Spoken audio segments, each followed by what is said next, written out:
दिन था 2 दिसंबर 1984 जब मध्य प्रदेश की राजधानी भोपाल की हवा में जहर बह रहा था। भारत का हर व्यक्ति इस बात से परिचित है कि 2 दिसंबर की आधी रात को क्या हुआ था। लेकिन अब सवाल ये है कि आखिर उस मनहूस रात का गुनहगार कौन था? इस घटना के पीछे कौन था जिसने हंसते खेलते भोपाल शहर को एक ही रात में लाशों से भरे शमशान में बदल दिया? और किसने दोषियों को सुरक्षा कवच प्रदान किया? हमारी भारतीय सरकार दोषी को सजा देने में नाकामयाब क्यों साबित हुई? आखिर ऐसा क्या हो गया कि दोषी को सजा देने के बदले फ्लाइट में बिठाकर रवाना कर दिया गया? तो आज के इस वीडियो में हम इन सभी प्रश्नों का जवाब देंगे। साथ ही हम आपको ये भी बताएंगे कि ये घटना एक लापरवाही थी या जानबूझकर भारतीय इतिहास में लिखी हुई एक दर्दनाक कहानी।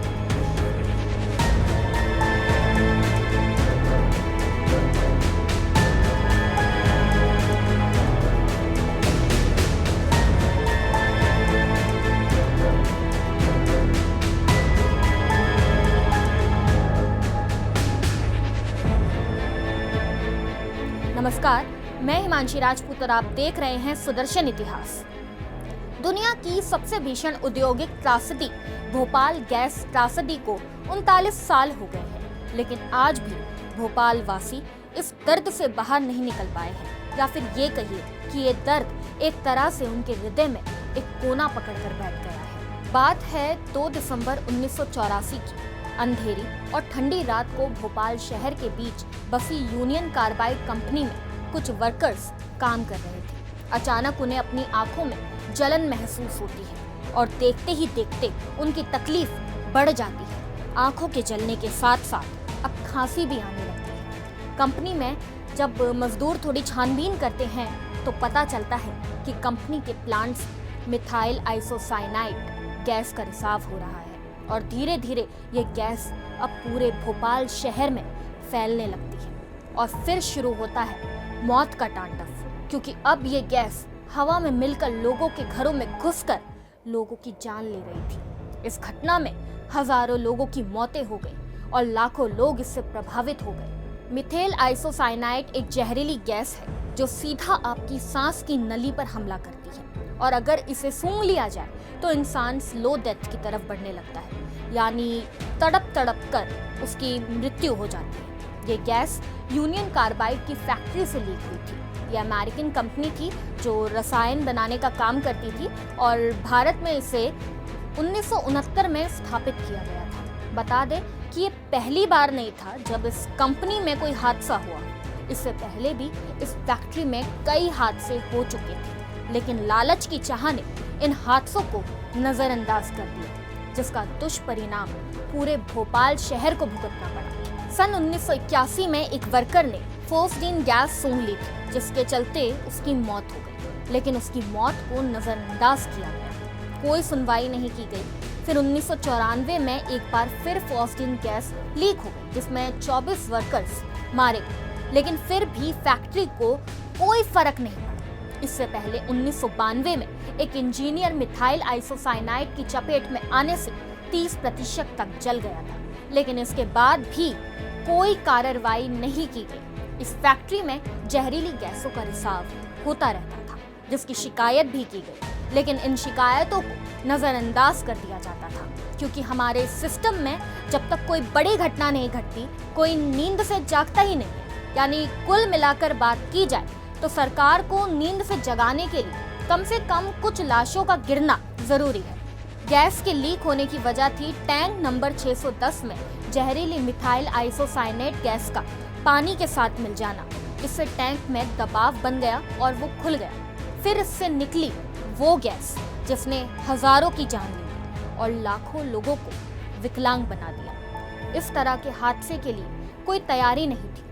बताते हैं कि उस समय फैक्ट्री का अलार्म सिस्टम भी घंटों तक बंद रहा था, जबकि उसे बिना किसी देरी के बजना चाहिए था। जैसे जैसे रात बीत रही थी, अस्पतालों में भीड़ बढ़ती जा रही थी, लेकिन डॉक्टरों को ये मालूम ही नहीं था कि हुआ क्या है और इसका इलाज कैसे करना चाहिए।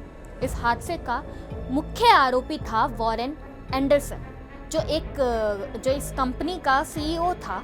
इससे कई बार शिकायत की गई थी कि फैक्ट्री को सही कराया जाए, मेंटेनेंस का कार्य कराया जाए, लेकिन इससे कोई फर्क नहीं पड़ा। इस हादसे के चलते 6 दिसंबर 1984 को एंडरसन को हाउस अरेस्ट किया गया, लेकिन अगले ही दिन 7 दिसंबर को उसे सरकारी विमान से दिल्ली भेजा गया और वहां से वो अमेरिका चला गया। इसके बाद एंडरसन कभी भारत लौट कर नहीं आया और यहाँ से वो बच निकलने में पूरी तरीके से कामयाब हो गया। कोर्ट ने उसे फरार घोषित कर दिया था। 29 सितंबर 2014 को फ्लोरिडा के वीरो बीच पर लगभग 90 साल की उम्र में एंडरसन का निधन हो गया, लेकिन इसे अपने किए गए दुष्कृत्यों की सजा नहीं मिल पाई, जो भोपाल त्रासदी में अपनी जान गंवाने वालों के लिए नाइंसाफी थी। और इतना ही नहीं, भोपाल त्रासदी का ये मुद्दा सियासत की भेंट चढ़ गया। आखिर क्यों एंडरसन को छोड़ दिया गया? किसने उसे बेल दी? आखिर किसने उसकी अमेरिका भागने में मदद की? आपको बता दें कि कुछ मीडिया रिपोर्ट्स में जानकारी दी गई है कि प्रधानमंत्री राजीव गांधी और मध्य प्रदेश के मुख्यमंत्री अर्जुन सिंह पर दबाव डाला गया था कि एंडरसन को अमेरिका भेजा जाए। वहीं भोपाल गैस त्रासदी के समय कलेक्टर रहे मोती सिंह ने अपनी किताब भोपाल गैस त्रासदी का सच में उस सच को भी उजागर किया, जिसके चलते वॉरेन एंडरसन को भोपाल से जमानत देकर भगाया गया। मोती सिंह ने अपनी किताब में पूरे घटनाक्रम का उल्लेख करते हुए लिखा है कि वॉरेन एंडरसन को अर्जुन सिंह के आदेश पर छोड़ा गया था। वॉरेन एंडरसन के खिलाफ पहली एफआईआर गैर जमानती धाराओं में दर्ज की गई थी। इसके बाद भी उसे जमानत देकर छोड़ दिया गया। 2015 में विदेश मंत्री सुषमा स्वराज ने संसद में एक खुलासा किया था। सुषमा स्वराज ने बताया कि राजीव गांधी ने अपने एक दोस्त के कहने पर एंडरसन को छुड़वाया था। सरकारों ने गिरफ्तार आरोपी वॉरेन एंडरसन को सुरक्षित और सम्मान सहित अमेरिका जाने का इंतजाम किया था। इस पर सियासत से लेकर बौद्धिक बहसों के अनेक कारवा गुजर चुके हैं, पर ना तो गैस त्रासदी के लिए जिम्मेदारों को सजा मिली और ना ही पीड़ितों को राहत महसूस कर सकने लायक न्याय मिला।